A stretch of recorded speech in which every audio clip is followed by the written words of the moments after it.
తెలంగాణ రాష్ట్ర అన్న వైఎస్ఆర్ పార్టీ అధ్యక్షుడిగా మాదన్నపేటకు చెందిన ఇబ్రహీం ఉల్ హక్ నియమితులయ్యారు. తెలంగాణలోని అన్ని గ్రామాల్లో కార్యకర్తలను సమీకరించి అన్న వైఎస్ఆర్ కాంగ్రెస్ పార్టీ బలోపేతానికి కృషి చేస్తారని ఇబ్రహీం ఉల్ హక్ అన్నారు.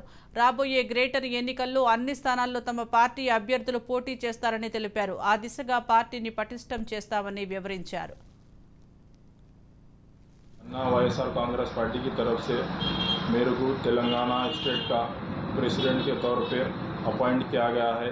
यहाँ की तेलंगाना की आवाम की खिदमत के लिए काम करो बोले है। जो भी है मसला जीएचएमसी का हो या जो भी परेशानी हो उसके ऊपर काम करो बोले है।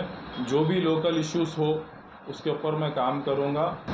आवाम के लिए मैं 24 आवर्स काम करूंगा और जो भी मसले मसाइल हो मेरे को आप कांटेक्ट कर सकते हैं। और आने वाले जीएचएमसी इलेक्शन के लिए हमारी पार्टी की तरफ से पूरा स्ट्रांग काम कर रहे हैं। పార్లమెంటరీ కాన్స్టిట్యుయెన్సీ వైజ్ ఇట్లా మేము పని చేసుకుపోతున్నాం. ఇంకా ఏంటంటే చాలామంది ఇంకా మాతో జాయిన్ అవుతున్నారు.